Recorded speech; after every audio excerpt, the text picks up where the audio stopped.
The story centers on a family. Richard, the father, Susan, the mother, Jessie, the older sister, and Sam, the younger brother. They're on their way to a remote island in Sweden for a vacation, coinciding with a traditional festival held every 10 years. Every 10 years, the islanders celebrate the festival of Quarantine or quarantine. Mummy, thank you for the info. Beliefs. Ho, ho, ho. Upon arriving at the dock to catch a ferry, they stop to eat at a small restaurant. While Richard and Susan order food, Jessie and Sam wander behind the restaurant and discover a decapitated pigeon, shocked by the gruesome sight and wondering who could have done such a thing. After their meal, the waiter clears their plates and casually asks about their destination. No. No, I just thought I'd ask. Sorry. Where are you going? Over into Svolta? Sa du Svolta? When he hears they're headed to Spalta Island, his face freezes in shock, as if he knows something unsettling about the place. You will not be welcome on the island. Oh, why? Foreigners, that's... The waiter, out of pity, warns him not to go to the island during the festival. But Richard insists on continuing. What? Have to leave. Don't say I didn't warn you. Just before boarding the ferry, Richard realizes he forgot his wallet at the restaurant. We must leave now. And then my husband is, come on, Daddy! On the ferry, the other passengers stare at the family with eerie, hostile glares, as if they resent their presence. Richard and his family brush it off, determined to enjoy their vacation. Sommar, sommar, sommar, sommar, sommar, sommar. Jag vill viska i ditt öra. When they arrive at Spalta Island, the local passengers, all native islanders, continue to eye them with suspicion. An elderly woman named Grandma Elsa, the community leader, approaches them. She explains that the festival is exclusive to the island's community and not open to outsiders, urging them to leave immediately. Or another. Oh! You lick my face! You lick my face! Oh, It's not all. hey. However, a local tour guide named Mats, who had previously corresponded with Richard, offers to rent them his late mother's house for their stay. It will be short. Thank you. Okay, come on. Put your bags on the cart. We will now go to your house. The house is comfortable and livable. As Jessie explores her room, Hey, don't be scared. It's only Mats. despite this, Richard and his family don't suspect anything.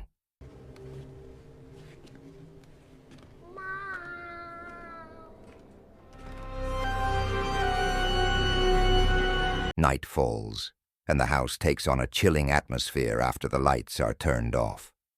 Richard and Susan are awakened by torchlight outside.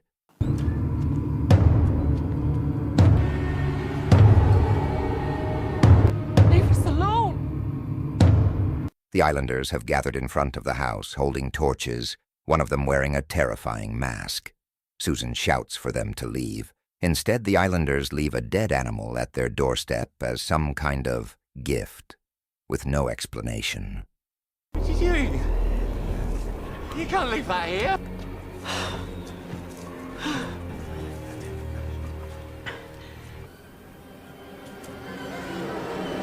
The next morning, Richard visits Mats to confront him about the dead animal. Mats dismisses it as a traditional Spalta Island welcome and tells Richard not to worry. I will take this to the commune. Thank you.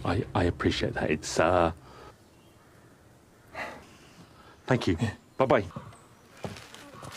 That afternoon, Richard and his family explore the island, snapping photos, unaware that a bald man named Johan is watching them from a distance. Meanwhile, back at the restaurant they visited, police are investigating the gruesome murder of the restaurant owner. Nice. A detective suspects the killer is from Spalta Island and heads there to investigate, arriving just as Grandma Elsa and the islanders are rehearsing a play for the festival the next day.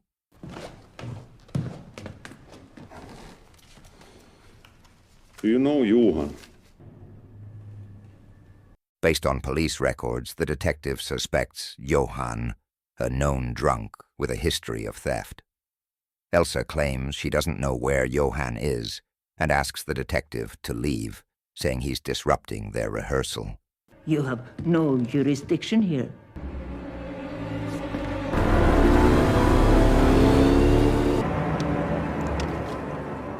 Meanwhile, Sam and Jesse visit a cafe owned by a young man who always looks sullen.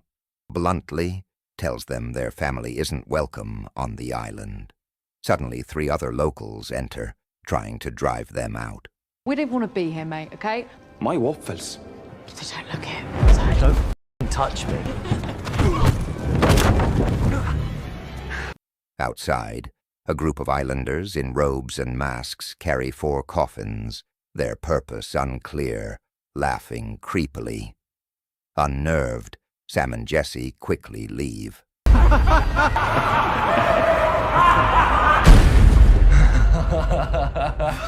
Mats was surprisingly seen wearing Jesse's underwear.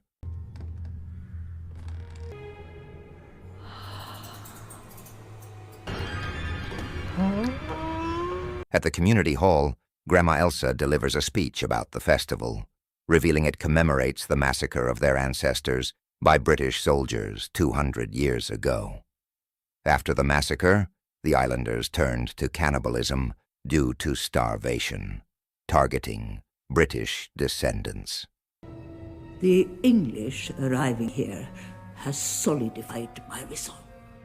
Though the cannibalistic tradition stopped decades ago and was replaced with a theatrical play, Elsa's dormant urges resurface upon seeing Richard and his family. She decides to eat them, and the islanders agree. It offered me an unsurpassed clarity.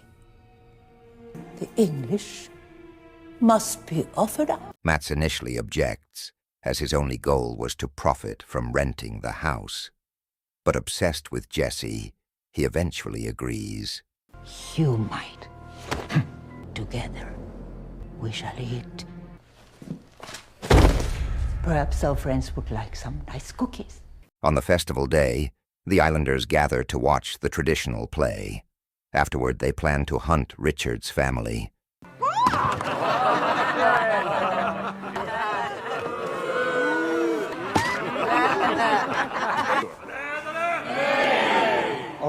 Mats is tasked with drugging them using cookies laced with sedatives.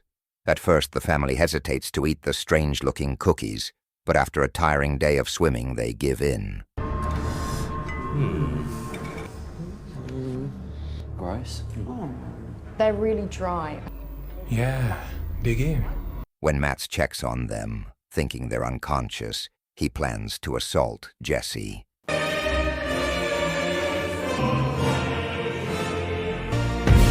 But then, the shocking truth is revealed.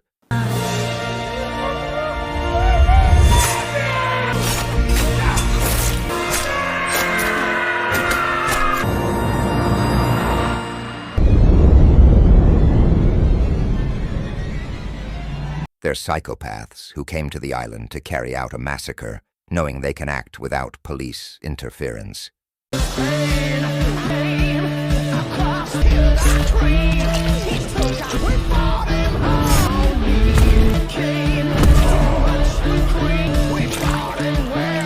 Instead of being prey, they become the predators, brutally hunting the islanders. Hey, but you were getting really good at it!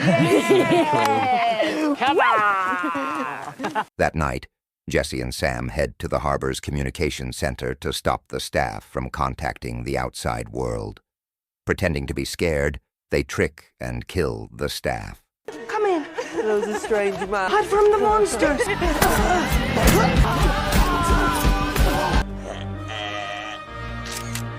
A local trying to use a flare gun for help is also killed.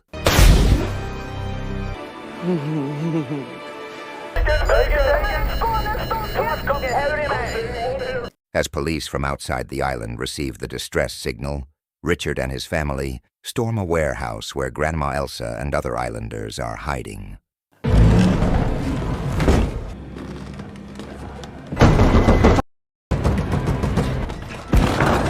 Fucking day. Though Richard is stabbed in the cheek, he remains unfazed, and they break in.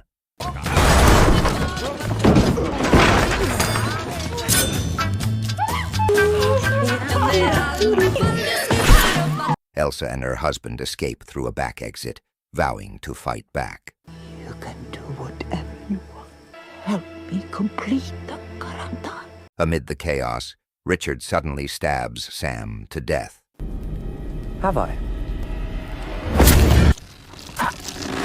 Why did you do that? His characterization is 2D and cliche at best. It turns out they aren't a real family, just a group of psychopaths pretending to be one to deceive others. Sam was killed because Richard found him annoying. This isn't their first massacre. They've switched partners and committed similar atrocities worldwide. Have a nice cup of tea. Oh, yeah. Come on, baby. I know. Oh, God. When the detective arrives and sees the carnage, Richard, Susan, and Jesse head to Matz's house, discovering hidden cameras he used to spy on them. Jesse asks to handle Elsa and her husband alone. Help me. She pretends to be a victim, blaming Matz for the killings. Elsa's husband enters Matz's room. Please help me.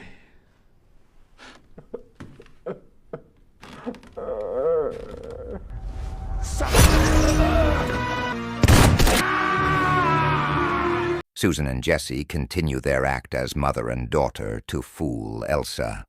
The English lie, I now realize.